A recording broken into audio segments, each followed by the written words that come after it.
네, 두 번째 강연자를 소개하겠습니다. 수화학자는 아니시고요. 아마 TV에서 굉장히 많이 보셨을 것 같습니다. 우리 이재갑 교수님 소개하겠습니다. 이재갑 교수님은 고려대학교에서 의학과 학사를 하시고 석박사를 하셨습니다. 또 현재는 한림대학교 강남성심병원에서 교수로 계시고요. 2014년도에는 결핵의 기념 보건복지부 장관 표창, 2015년에는 녹조 근정 훈장, 2018년에는 행정안전부 장관 표창까지 받으신 감염병에 굉장히 특히 이런 이제 에볼라나 메르스 신종 감염병에 많은 활약을 해주시고 계신 감염내과 교수님이십니다. 오늘 발표해 주세요. 네, 감사합니다. 네, 반갑습니다. 제가 수학회에 와서 강의를 할 기회가 평생에 있을 거라고 생각을 안 했는데 이렇게 코로나 상황이 이런 기회를 또 이제 얻을 수 있는 영광을 주셔서 감사한 마음을 갖고요. 사실 저희 큰 누님이 수학과 교수님이십니다. 그래서 전 사실 수학을 별로 안 좋아하긴 했지만 이제 누님이 수학을 되게 좋아했는데 또 어쨌든 이런 연관이 돼서 누님한테서 전화도 받는 그런 일들도 있었습니다. 오늘 주로 말씀드릴 거는 이제 코로나 상황에 대한 부분들하고요. 코로나 상황에서 실제로 어떻게 수학적 모델링이 적용되는지 이미 앞 강의에서 내용 많이 들으셨지만 저희가 실제로 적용했던 사례들 이런 부분 중심으로 말씀을 드리겠습니다. 사실은 이제 영국이 초기에 보리스 존슨이 이제 3월 3일에 이런 얘기를 했습니다. 그러니까 이제 영국 안에서 확진자가 늘어남에도 불구하고 그냥 직장 열심히 다니고 원래 사시던 대로 사세요라고 3월 3일날 얘기했는데 영국의 이제 역학자였던 이제 닐 퍼거슨이 이런 수학적 모델링을 이제 제시를 했었습니다. 그러니까 아무런 인터벤션이 들어가지 않으면 확진자의 범위가 이렇게 양 커브에서 이렇게 많이 발생을 하는데 좀 빨간색에 있는 그래프가 이제 영국이 감당할 수 있는 의료 캐패시티에 해당되는 부분이거든요. 그래서 그거 아래 그림을 그걸 확장한 건데요. 그러니까 여러 가지 적극적인 조치를 하더라도 의료 캐패시티가 넘어서서 상당한 피해를 볼 수도 있다. 근데 지금처럼 지금 이제 보리스 존스 총리가 말한 대로 아무 조치를 안 하게 되면 이 상황 어떻게 될지도 모른다라는 상황들이 됐고요. 그래서 3월 12일 날 이제 갑자기 이제 이런 식으로 이제 말을 바꿉니다. 이제 많은 가족들이 이제 사랑하는 사람을 잃을 수 있다. 우리 상황이 상당히 어려워졌다. 이렇게 얘기를 했고요. 그리고 3월 23일에는 집에 있어라. 이제 사회적 거리두기 강화해야 된다라는 글로 맡기면서 이런 수학적 모델링이 한 국가의 정책에 큰 영향을 미치고 특히 영국이 초기에 이런 상황 판단을 잘못해서 피해가 커질 때 이런 모델링을 통해서 제시를 하면서 이런 영국의 이런 정책 자체를 바꾸는 데 큰 기여를 한 사건들이 있었습니다. 제가 이제 에볼라에 긴급고대 파견된 적도 있고 메르스 때도 저희가 환자를 직접 보고 메르스 병원들 했었던 경험들이 지금의 코로나 상황에서 많이 도움이 되는데요. 그러니까 지금껏 많은 이제 그런 신종 감염병의 유행들이 있는 상황에서 우리가 어떤 부분들을 고민해야 되냐면, 그러니까 스페인 독감 같은 경우에 이제 바이러스가 이게 인플루엔자가 바이러스인지 세균인지도 모르는 상황에서 발생을 했었기 때문에 당연히 치료제하고 백신도 없는 상황이죠. 그래서 지금의 이제 코로나 상황을 스페인 독감과 많이 비교를 하고요.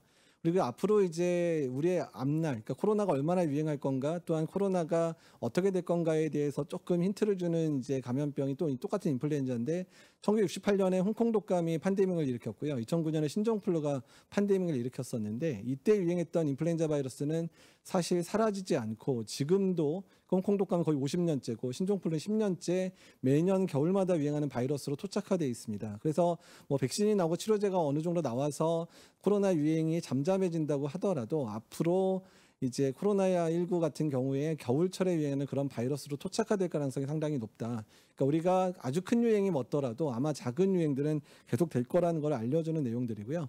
그러니까 또 스페인 독감이 1차 유행 때 사망 커브가 상당히 낮았기 때문에 많은 국가들이 방심하다가 2차 유행에서 엄청난 피해를 봤었거든요. 그러니까 우리가 그때는 뭐 이런 예측도 못하는 상황들 때문에 어찌할 바를 몰랐지만 지금은 수학적 모델링이라는 큰 무기가 있어서 1차 유행을 겪은 상황, 2차 유행을 겪은 상황들에 대한 데이터를 분석해서 앞으로 한국이 3차 유행이나 4차 유행을 맞았을 때 어떤 형태의 유행이 될 건가, 또한 유행을 됐을 때 어느 정도의 의료 자원이 소비되고 또 어느 정도의 병실이 필요하고 또 어느 정도의 개인 보호가 필요한지 또 어떤 준비를 해야 되는지 이런 부분에 있어서 상당한 도움이 수학적 모델링을 통해서 저희가 받을 수 있는 사실만으로도 우리가 지금 그래도 유행을 거쳐나가는데 많은 도움을 받고 있는 상황입니다. 코로나 바이러스 간단하게 설명하겠습니다. 잘 아시겠지만 코로나19는 이제 동물에서 훨씬 더 많은 유행을 하고 있고요. 지금 현재까지 사람에게 감염이 가능한 게 코로나19 이전에 6가지였습니다. 감기 바이러스로 4가지, 그리고 우리가 알고 있는 메르스, 사스 2가지, 거기다가 코로나19가 되면서 사람한테 감염되는 7번째 바이러스고요.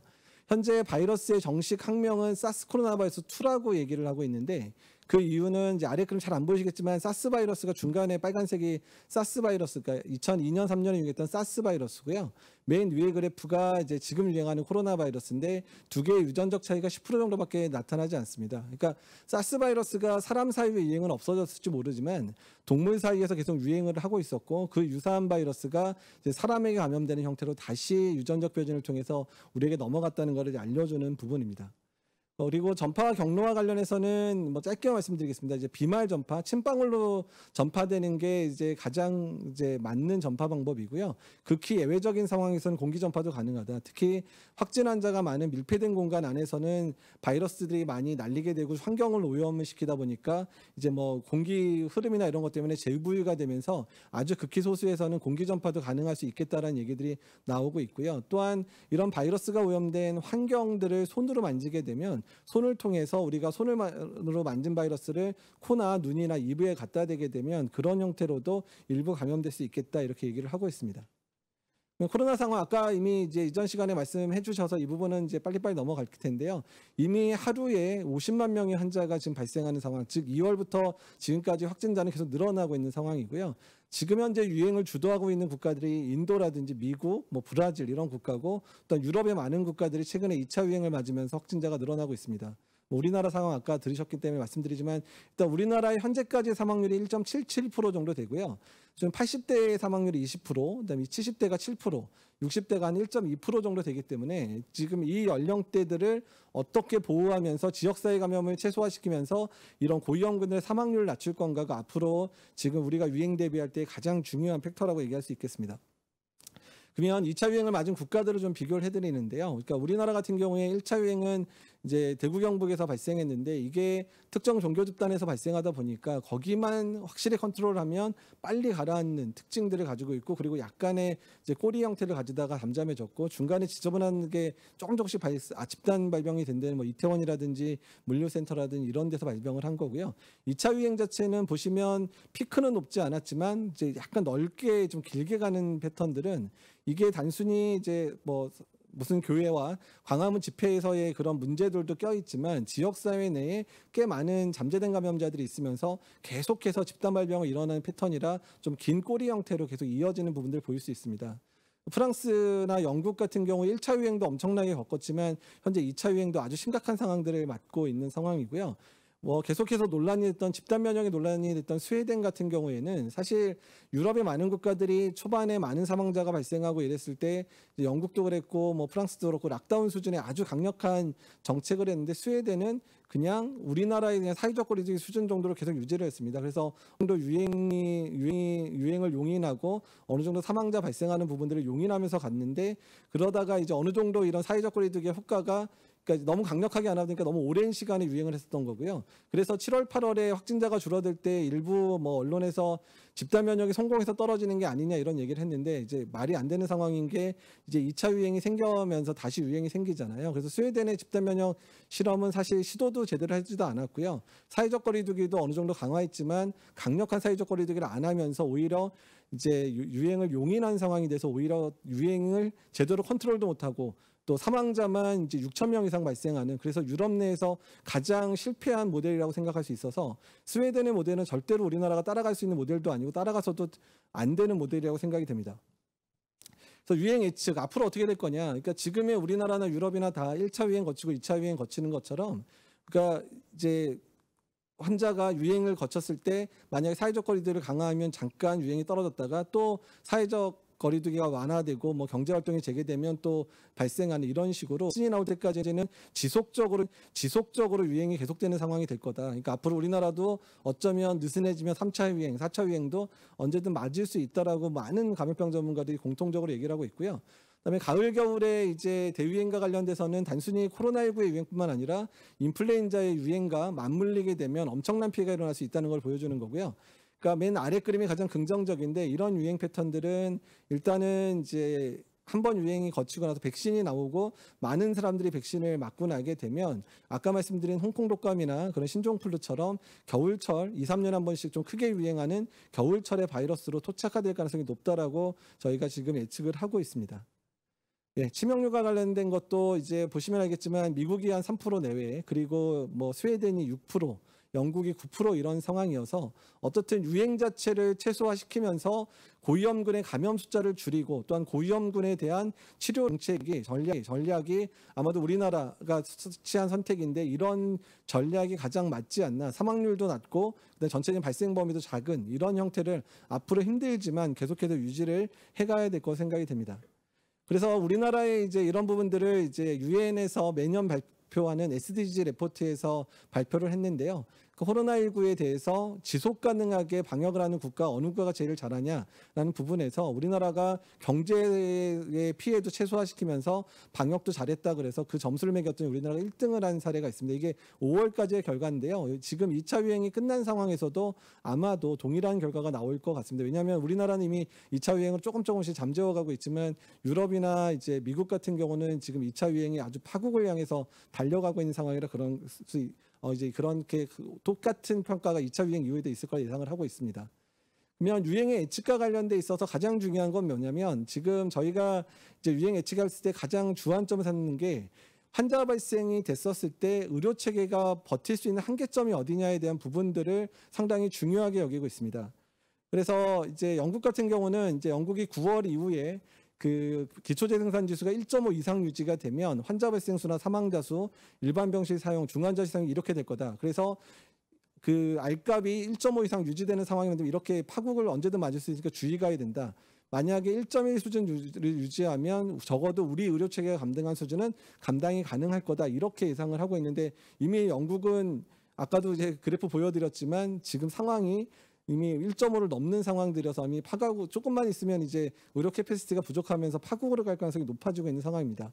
그래서 저희가 지금 이제 정은옥 교수님하고 같이 이제 연구를 하고 국책과제 하나 수행하고 있는 게 그러니까 코비드-19의 수질 모델링을 이용해서 그러니까 얼마나 우리가 이제 그 의료 자원이 필요한가에 대한 연구들을 지금 하고 있는 상황인데요. 뭐 이런 수질 모델링과 관련된 얘기는 제가 얘기를 안 드려도 될 것 같아 넘어가겠습니다.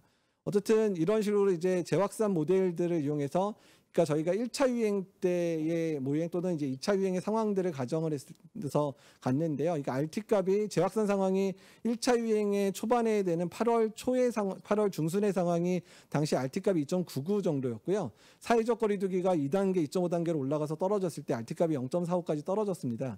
그리고 이제 어느 정도 단계를 낮추는 2단계에서 뭐 1단계 가는 상황에서 RT 값이 한 1 내외로 왔다 갔다 하는 거로 가정을 했었고 그런 인터벤션과 관련되어 있는 부분에 있어서 보시게 되면 저희가 어떤 모델링을 했냐면 그러니까 정은옥 교수님께서 해주신 모델링은 그러니까 재확산 기간이 우리나라는 2주 만에 강력하게 사회적 거리두기를 하면서 사회적 거리두기들을 이제 강력하게 해서 이제 2차 유행이 떨어졌는데 만약에 그 상황을 놓쳐서 3주 이후에 또는 4주 이후에 또는 5주 이후에 이런 그 확산을 막는 사회적 거리두기를 강화했을 때 얼마나 유행이 악화될 건가에 대한 부분을 모델링해서 그 악화되는 상황에 맞춰서 우리가 의료 자원을 어떻게 준비할 건가를 이제 예측하는 모델을 했습니다. 그래서 보시면 이제 날짜별로 늘어날 때 확진자의 숫자가 많게는 30만 명까지 늘어나고 사망자가 아까 말씀대로 이제 5주째까지 제대로 된 사회적 거리두기를 안 하고 지나가게 되면 30만 명의 사망자가 12,000명까지 발생하는 상황이다.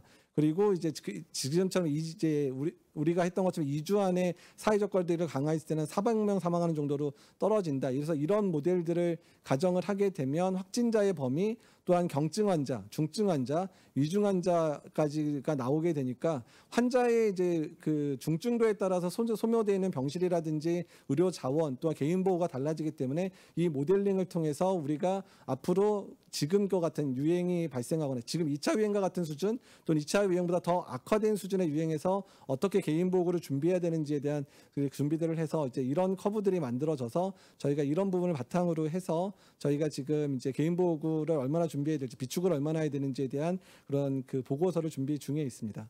그래서 의료자원 예측의 가장 중요한 건 서지 캐패시티와 관련된 부분인데요. 그러니까 가장 많은 환자가 동시에 발생했었을 때 병실을 얼마나 확보할 거냐, 즉 생활치료센터, 뭐 감염병 전담병원, 또 중증 환자가 주로 입원하는 국가지정 격리병상이나 이제 대학병원의 중환자 병상이 얼마나 준비될 건지에 대한 준비 부분들을 우리가 예측을 해야 되는 부분이고, 또한 개인 보호구의 비축과 관련된 부분들도, 왜냐하면 미국이나 유럽이 초기 유행 상황에서 개인 보호구가 준비가 안 된 상황이 상당히 고초를 겪었었는데, 우리도 이제 우리가 예상하지 못한 정도로 확진자가 늘어났을 때를 대비해서 충분한 개인 보호를 비축을 해야 되는 거고, 또한 전 시간에 나왔지만 치료자 백신의 비축과 관련돼 있는 부분들에 있어서도 이런 부분들이 사용이 가능할 것 같습니다.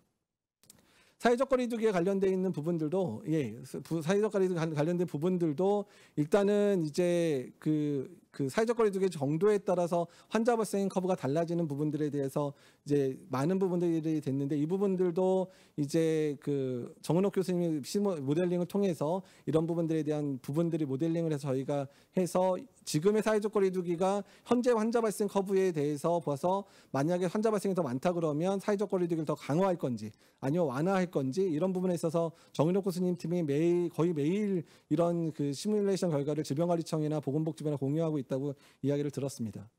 그다음에 치료와 관련돼 있는 부분들은 이제 좀 넘어가는데, 최근에 렘데시비어나 덱사메타존을 주로 사용을 하고 있는 부분들인데요.